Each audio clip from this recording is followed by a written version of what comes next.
just it. So Then question. So just to piggyback off that, when you first off give the people a short description of your history in music and how you're getting in music and what you're doing with music, so we can get into your current project, because what you said right there was so deep. But I want uh, the people to know where that space comes from. So tell the people about your short music history, your last project, which was dope. I heard it, I purchased it, all that, and I haven't got a chance to purchase this the Love project because I've been on the move all week. But I'm gonna get it. I that's mean, good. I do my stuff on Fridays or Right, Thursday right, nights when when everything drops Thursday night. I see right, what come out, buy what I buy, blah blah blah. right, right, But right. but you got streams for me on Tidal and Spotify. So, Yeah. but tell people your situation, what's going on, and then we'll get into the Love project.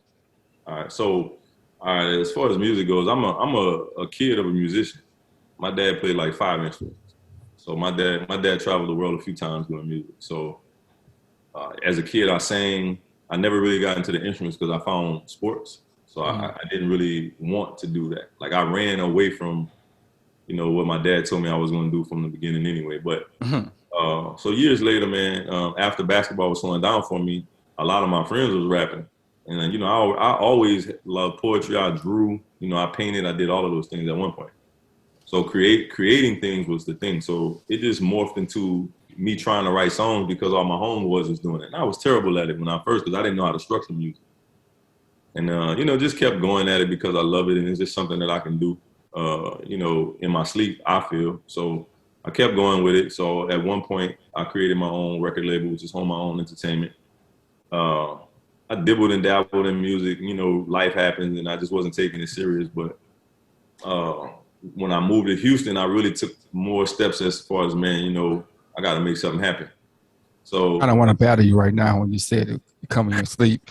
The first thing I was like, let's battle right now. But keep man, going. look, I used Sorry. to do that too. Imagine coming from New Orleans, and I'm pretty sure y'all got it the same way here.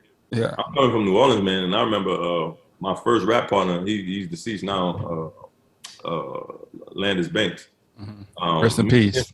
rest in peace, Landis. Man, he was the most thoughtful, introspective, intelligent person that I had ever been around Mm-hmm.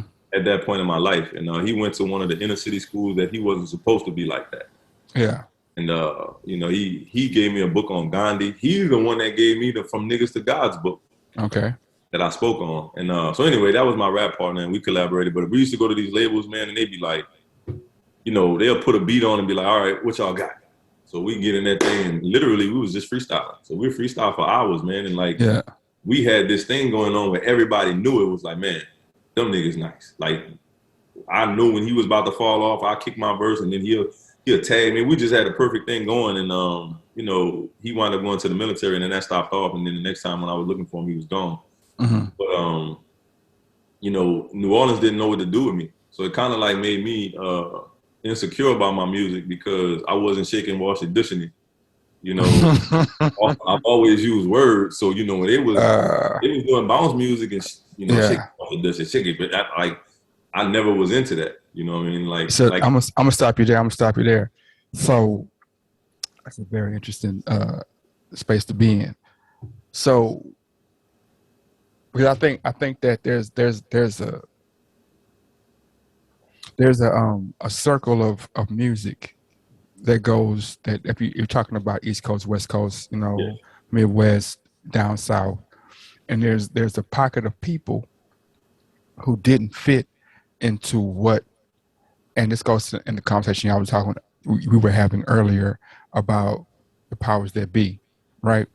And also about money, because like love it or hate it, there's a certain race of people who are excellent at monetizing things. yes, They're excellent.